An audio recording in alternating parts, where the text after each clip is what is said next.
আকাশবাণী কলকাতা স্থানীয় সংবাদ পড়ছি প্রিয়া বিশ্বকর্মা। প্রথমে বিশেষ বিশেষ খবর।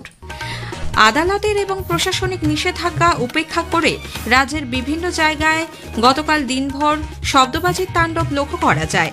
নিষিদ্ধ বাজি ফাটানো এবং উচ্ছৃঙ্খল আচরণের অভিযোগে কলকাতা পুলিশ মোট ৪৫ জনকে গ্রেপ্তার করেছে।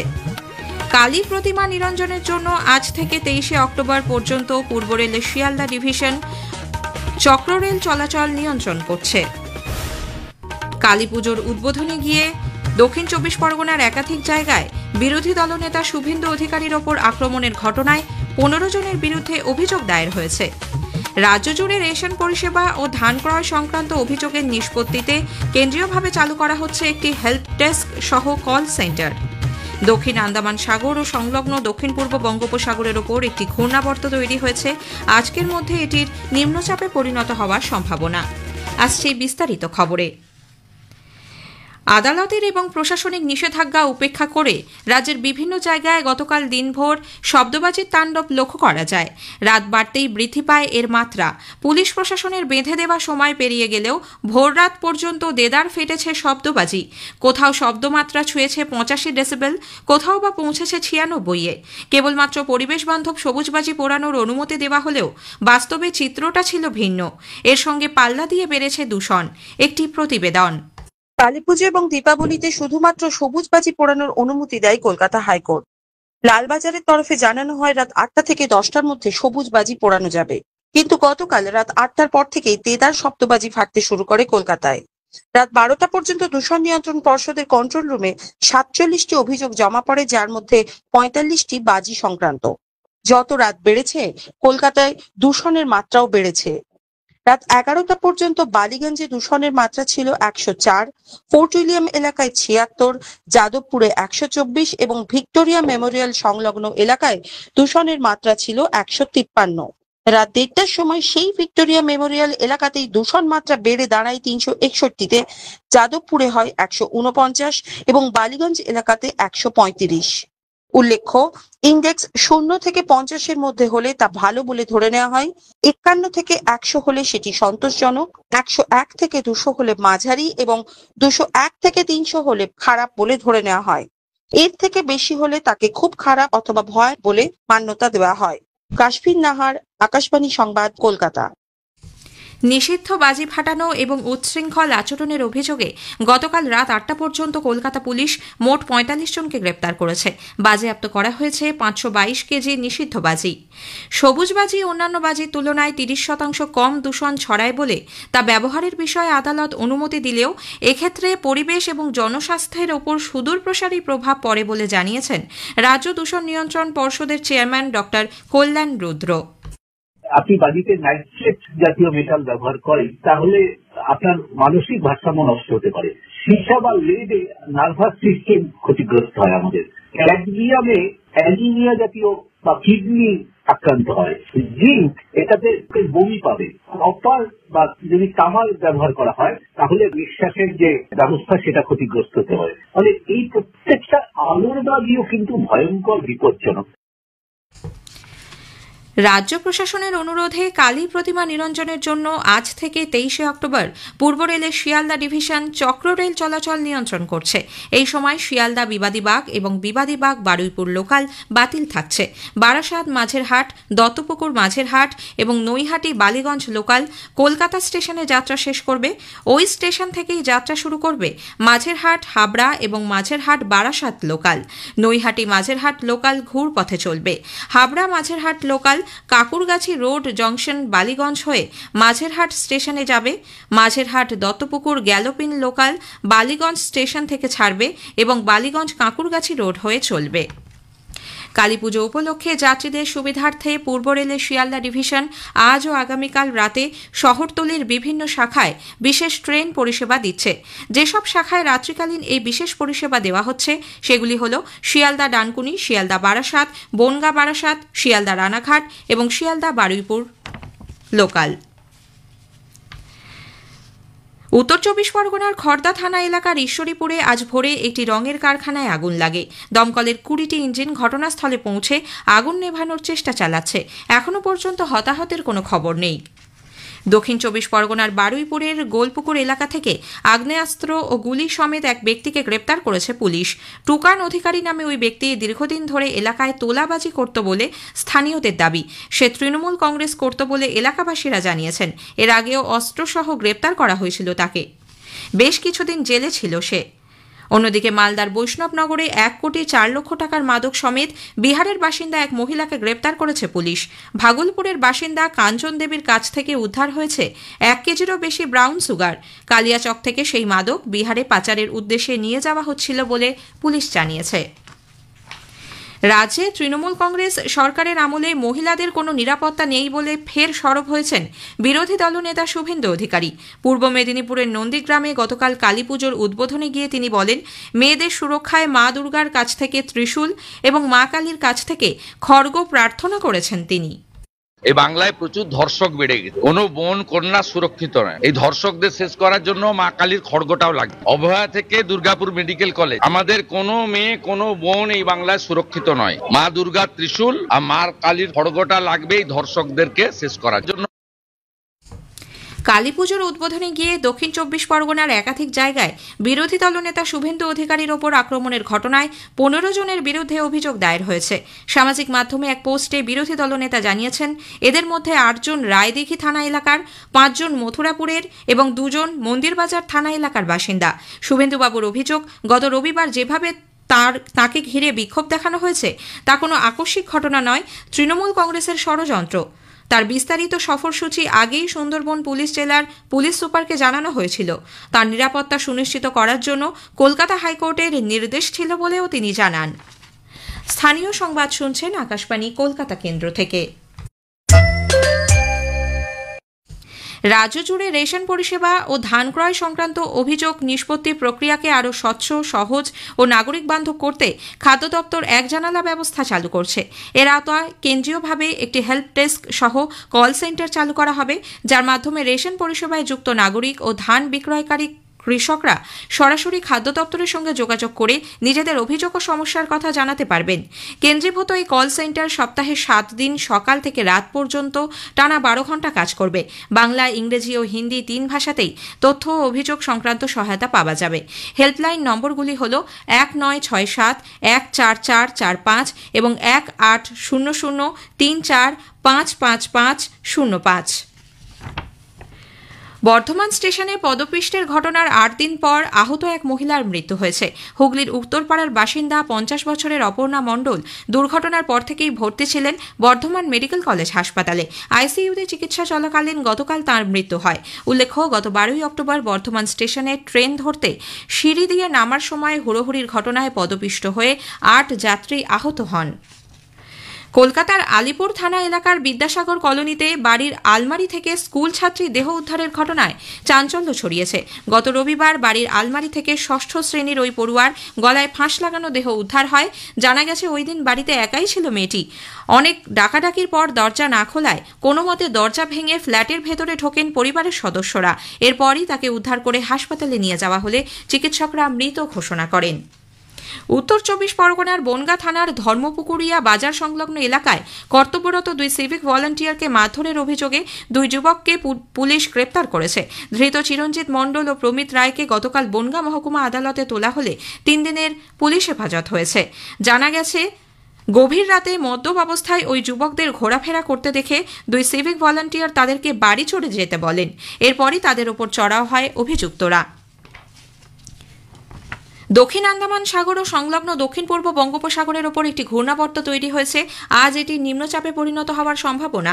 নিম্নচাপটি ক্রমশ পশ্চিম উত্তর পশ্চিম দিকে অগ্রসর হবে। তবে কলকাতায় আকাশ কিছুটা মেঘলা থাকলেও আগামী 3 দিন দক্ষিণবঙ্গের জেলাগুলিতে শুষ্ক আবহাওয়া থাকবে বলে আলিপুর আবহাওয়া দপ্তরের বিজ্ঞানী ডক্টর অন্বেষা ভট্টাচার্য জানিয়েছেন। 24 তারিখ থেকে কলকাতা সহ গাঙ্গেয় পশ্চিমবঙ্গের বিভিন্ন জেলায় হালকা থেকে মাঝারি বৃষ্টির পূর্বাভাস। হালকা বৃষ্টি হতে পারে উত্তরবঙ্গের বেশ কিছু জেলাতে। শেষ করার আগে স্থানীয় সংবাদের বিশেষ কিছু অংশ আরও একবার। আদালতের এবং প্রশাসনিক নিষেধাজ্ঞা উপেক্ষা করে রাজ্যের বিভিন্ন জায়গায় গতকাল দিনভর শব্দবাজির তাণ্ডব লক্ষ্য করা যায়। নিষিদ্ধ বাজি ফাটানো এবং উচ্ছৃঙ্খল আচরণের অভিযোগে কলকাতা পুলিশ মোট 45 জনকে গ্রেপ্তার করেছে। কালী প্রতিমা নিরঞ্জনের জন্য আজ থেকে 23 অক্টোবর পূর্ব রেলের শিয়ালদা ডিভিশন চক্ররেল চলাচল নিয়ন্ত্রণ করছে। স্থানীয় সংবাদ শেষ হলো। আকাশবাণী। খবর পড়ছে চন্দ্রচূড় সরকার। প্রথমে বিশেষ বিশেষ খবর। প্রধানমন্ত্রী নরেন্দ্র মোদী বলেছেন, ভারতের প্রতিরক্ষা উৎপাদন গত এক দশকে 3 গুণ বৃদ্ধি পেয়ে 1,50,000 কোটি টাকায় পৌঁছেছে। 2014 সাল থেকে ভারত দেশজ প্রযুক্তিতে তৈরি 40টিরও বেশি সাবমেরিন তৈরি করেছে। রাষ্ট্রপতি দ্রৌপদী মুর্মু 4 দিনের কেরালা সফরে যাচ্ছেন। সেখানে তিনি প্রাক্তন রাষ্ট্রপতি KR নারায়ণনের মূর্তি উন্মোচন সহ নানা কর্মসূচিতে যোগ দেবেন। বিহারে আসন্ন বিধানসভা নির্বাচনের দ্বিতীয় দফায় জমা পড়া মনোনয়নগুলি আজ পরীক্ষা করে দেখা হবে। দেশজুড়ে উৎসাহ ও উদ্দীপনার মধ্য দিয়ে উদযাপিত হয়েছে আলোর উৎসব দীপাবলি। আমেরিকার সঙ্গে নতুন বাণিজ্য চুক্তি সম্পন্ন না হলে আগামী মাসের 1 তারিখ থেকে চীনা পণ্যের ওপর 155% পর্যন্ত শুল্ক আরোপের হুঁশিয়ারি দিয়েছেন মার্কিন প্রেসিডেন্ট ডোনাল্ড ট্রাম্প। এশিয়ান যুব গেমসে বাহরিনে ভারত কুস্তির ঐতিহ্যবাহী কুরাশে আরও 2টি পদক পেয়েছে। আসছি বিস্তারিত খবরে। প্রধানমন্ত্রী নরেন্দ্র মোদী বলেছেন, ভারতের প্রতিরক্ষা উৎপাদন গত এক দশকে 3 গুণ বৃদ্ধি পেয়ে 1,50,000 কোটি টাকায় পৌঁছেছে। 2014 সাল থেকে ভারত দেশজ প্রযুক্তিতে তৈরি 40টিরও বেশি সাবমেরিন তৈরি করেছে। ভারতের সশস্ত্র বাহিনীর সঙ্গে দীপাবলি উদযাপনের ঐতিহ্য বজায় রেখে প্রধানমন্ত্রী গোয়া ও কারওয়ার উপকূলে INS বিক্রান্তের নৌবাহিনীর কর্মীদের সঙ্গে আলোর উৎসব পালন করেন। पिछले 11 वर्षों में हमारा डिफेंस प्रोडक्शन 3 गुना से ज्यादा हो गया है। पिछले साल तक ये रिकॉर्ड 1.5 लाख करोड़ रुपए से अधिक पहुंच गया है। मैं एक और उदाहरण देश को बताना चाहता हूं। 2014 से अब तक भारतीय शिपयार्ड से नौसेना को 40 से ज्यादा स्वदेशी युद्धपोत और पनडुब्बियां मिले हैं। শ্রী মোদী বলেন, INS বিক্রান্ত হল প্রথম দেশীয় পদ্ধতিতে তৈরি বিমানবাহী জাহাজ যা ভারতের সশস্ত্র বাহিনীর ক্ষমতা প্রতিফলিত করে। অপারেশন সিন্দুর চলাকালীন INS বিক্রান্ত পাকিস্তানকে ভারতের কাছে মাথা নোয়াতে বাধ্য করেছিল। পেহেলগাঁওয়ে জঙ্গি হামলার প্রত্যুত্তরে গত 7ই মে ভারতীয় সেনা অপারেশন সিন্দুরের সূচনা করে। পাক অধিকৃত কাশ্মীর এবং পাকিস্তানে ঢুকে একাধিক জঙ্গি ঘাঁটি গুড়িয়ে দেওয়া হয়। নৌকর্মীদের উদ্দেশ্যে প্রধানমন্ত্রী বলেন, আলোর এই পবিত্র উৎসব যে তিনি এভাবে পালন করছেন তা তার সৌভাগ্য। শ্রী মোদী বলেন, সেনাবাহিনীর 3 শাখার সমন্বিত উদ্যোগ অপারেশন সিন্দুরের সময় পাকিস্তানকে আত্মসমর্পণে বাধ্য করেছে। INS বিক্রান্তকে আত্মনির্ভর ভারতের এক প্রতীক বলে উল্লেখ করেন শ্রী মোদী। প্রধানমন্ত্রী আরও বলেন, ব্রহ্মসের মতো ক্ষেপণাস্ত্র প্রতিরক্ষা ক্ষেত্রে ভারতের ক্ষমতা প্রদর্শন করেছে। हमारी ब्रह्मोस और आकाश जैसी मिसाइलों ने ऑपरेशन सिंदूर में भी अपनी क्षमता साबित की है। अब दुनिया के कई देश इन मिसाइलों को खरीदना चाहते हैं। भारत तीनों ही सेनाओं के लिए हथियार और उपकरण एक्सपोर्ट करने की क्षमता बिल्ड कर रहा है। রাষ্ট্রপতি দ্রৌপদী মুর্মু 4 দিনের কেরালা সফরে আজ তিরুঅনন্তপুরমে পৌঁছবেন। রাষ্ট্রপতি আগামীকাল শবরীমালা মন্দির দর্শনের জন্য যাবেন। তিরুঅনন্তপুরমের রাজভবনে বৃহস্পতিবার প্রাক্তন রাষ্ট্রপতি KR নারায়ণনের মূর্তি উন্মোচন করবেন। রাষ্ট্রপতি শ্রী নারায়ণ গুরু সমাধির শতবর্ষ উদযাপনেও যোগ দেবেন। এছাড়াও রাষ্ট্রপতি পালার সেন্ট থমাস কলেজ এবং এর্নাকুলামের সেন্ট তেরেসা কলেজের অনুষ্ঠানেও অংশ নেবেন। বিহারে আসন্ন বিধানসভা নির্বাচনের দ্বিতীয় দফার জন্য জমা পড়া মনোনয়নপত্রগুলি আজ পরীক্ষা করে দেখা হবে। গতকালই ছিল মনোনয়নপত্র জমা দেওয়ার শেষ দিন। প্রার্থীপদ প্রত্যাহারের শেষ দিন 23শে অক্টোবর। এই দফায় 20টি জেলার 122টি আসনে 11ই নভেম্বর ভোট গ্রহণ। বিহারে আসন্ন বিধানসভা নির্বাচনের প্রথম দফার জন্য মনোনয়ন প্রত্যাহারের সময়সীমা গতকাল শেষ হওয়ার পর মোট 1314 জন প্রার্থী প্রতিদ্বন্দ্বিতার আসরে রয়েছেন। 1690 জন প্রার্থী মনোনয়ন জমা দিয়েছিলেন। এর মধ্যে 1375 জনের মনোনয়ন বৈধ বলে বিবেচিত হয়েছে। প্রার্থীপদ প্রত্যাহার করেছেন 61 জন। এই পর্বে আগামী 6ই নভেম্বর 18টি জেলার 121টি আসনে ভোট নেওয়া হবে। এদিকে রাষ্ট্রীয় জনতা দল RJD দীর্ঘ প্রতীক্ষার পর গতকাল 143 জনের নাম সম্বলিত প্রার্থী তালিকা প্রকাশ করেছে। গত বিধানসভা নির্বাচনে RJD 144টি আসনে প্রতিদ্বন্দ্বিতা করেছিল। এবারে তারা নিজেদের 3টি আসন সাহস, জামালপুর এবং বেলাদোর নতুন জোটসঙ্গী ইন্ডিয়ান ইনক্লুসিভ পার্টি IIP-কে ছেড়েছে। প্রধানমন্ত্রী নরেন্দ্র মোদী আগামী 26শে অক্টোবর রবিবার আকাশবাণীতে মন কি বাত অনুষ্ঠানে তাঁর চিন্তাভাবনা দেশ বিদেশের মানুষের সঙ্গে ভাগ করে নেবেন। এটি হবে মন কি বাতের 127তম পর্ব। বেলা 11টা থেকে আকাশবাণী এবং দূরদর্শনের সবকটি চ্যানেল এবং আকাশবাণীর news on AIR website, mobile app, প্রধানমন্ত্রীর দপ্তর, তথ্য ও সম্প্রচার মন্ত্রকের ওয়েবসাইট ও ইউটিউব চ্যানেলেও মন কি বাত সম্প্রচারিত হবে।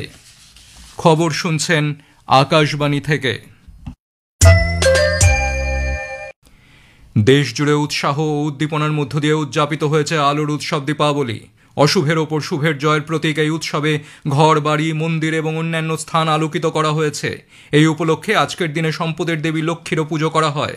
দেশের বিভিন্ন শহরের রাস্তাঘাট, বাজারগুলি সেজে উঠেছে রঙিন আলোকমালায়। জাতীয় রাজধানী দিল্লিতে দীপাবলি উদযাপনের জন্য স্বদেশি জিনিসপত্র সহ বিভিন্ন বাজারে বিপুল সংখ্যক মানুষের জমায়েত লক্ষ্য করা গেছে। প্রধানমন্ত্রী নরেন্দ্র মোদী স্বয়ং স্বদেশি দ্রব্য সামগ্রী কেনার জন্য দেশের মানুষকে উৎসাহিত করেছেন। আমেরিকার সঙ্গে নতুন বাণিজ্য চুক্তি সম্পন্ন না হলে আগামী মাসের 1 তারিখ থেকে চীনা পণ্যের ওপর 155% পর্যন্ত শুল্ক আরোপের হুঁশিয়ারি দিয়েছেন মার্কিন প্রেসিডেন্ট ডোনাল্ড ট্রাম্প। হোয়াইট হাউসে অস্ট্রেলিয়ার প্রধানমন্ত্রী অ্যান্টনি আলবানিসের সঙ্গে এক বৈঠকে ট্রাম্প বলেন, চীনকে ইতিমধ্যেই রফতানি করা পণ্যের ওপর 50% হারে শুল্ক দিতে হচ্ছে। কোনো রকম সমঝোতা চুক্তি স্বাক্ষরিত না হলে এই হার দ্রুত বাড়বে বলে তিনি জানান। মার্কিন প্রেসিডেন্ট জানিয়েছেন তিনি শীঘ্রই চীনের রাষ্ট্রপতি শি জিনপিং এর সঙ্গে দক্ষিণ কোরিয়া দেখা করবেন। সেখানে এই ব্যাপারে একটি সুষ্ঠু ও পারস্পরিক স্বার্থ অনুকূল আলোচনা হবে বলে আশা প্রকাশ করেন ট্রাম্প। এর আগে ট্রুথ সোশ্যালে ট্রাম্প চীনা পণ্যের ওপর অতিরিক্ত 100% শুল্ক আরোপের কথা ঘোষণা করেন, যা 1 নভেম্বর থেকে কার্যকর হবে বলে তিনি জানান। জাপান ইনোভেশন পার্টি ক্ষমতাসীন লিবারেল ডেমোক্রেটিক পার্টি এলডিপির সঙ্গে একটি জোট সরকার গঠনে সহমত প্রকাশ করেছে। জাপান ইনোভেশন পার্টি জানিয়েছে তারা এলডিপির সঙ্গে জোট করে নতুন চিন্তাভাবনার শরিক হয়েছে। জাপানের প্রথম মহিলা প্রধানমন্ত্রী হিসেবে আজ কট্টর রক্ষণশীল নেতা সানাই তাকাইচির প্রধানমন্ত্রী হওয়ার কথা। মার্কিন যুক্তরাষ্ট্রের আভ্যন্তরীণ নিরাপত্তা বিষয়ক সচিব ক্রিস্টি নোয়াম বলেছেন, রাষ্ট্রপতি ডোনাল্ড ট্রাম্প দায়িত্ব নেওয়ার পর থেকে দেশ জুড়ে 4,80,000-এরও বেশি অবৈধ অভিবাসীকে গ্রেপ্তার করা হয়েছে। এদের মধ্যে 70% ব্যক্তিদের বিরুদ্ধে ফৌজদারি মামলা রয়েছে অথবা ফৌজদারি অপরাধে দোষী সাব্যস্ত হয়েছে। ফ্লোরিডায় এক সাংবাদিক সম্মেলনে নোয়াম কথা জানান।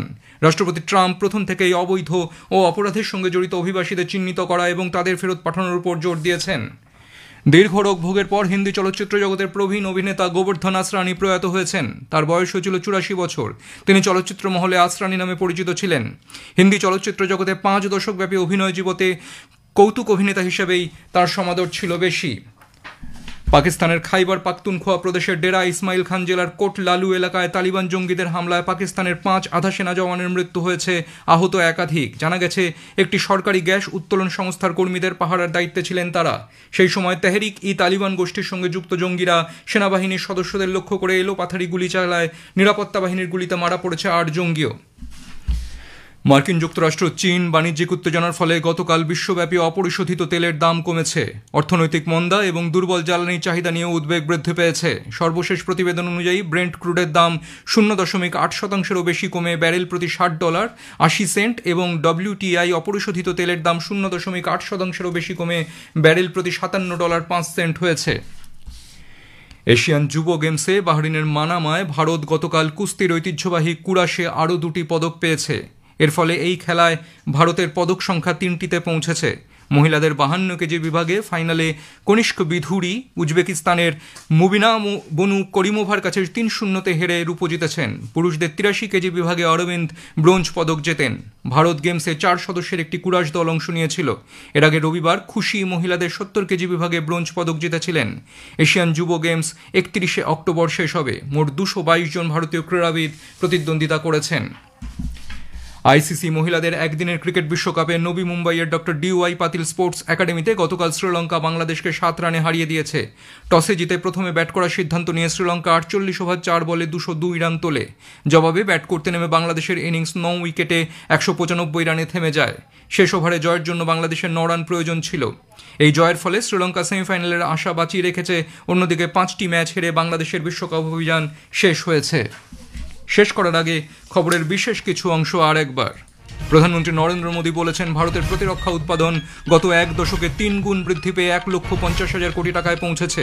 2014 সাল থেকে ভারত দেশজ প্রযুক্তিতে তৈরি 40টিরও বেশি সাবমেরিন তৈরি করেছে। রাষ্ট্রপতি দ্রৌপদী মুর্মু 4 দিনের কেরালা সফরে যাচ্ছেন। সেখানে তিনি প্রাক্তন রাষ্ট্রপতি KR নারায়ণনের মূর্তি উন্মোচন সহ নানা কর্মসূচিতে যোগ দেবেন। বিহারে আসন্ন বিধানসভা নির্বাচনের 2য় দফায় জমা পড়া মনোনয়নগুলি আজ পরীক্ষা করে দেখা হবে। খবর শেষ হলো।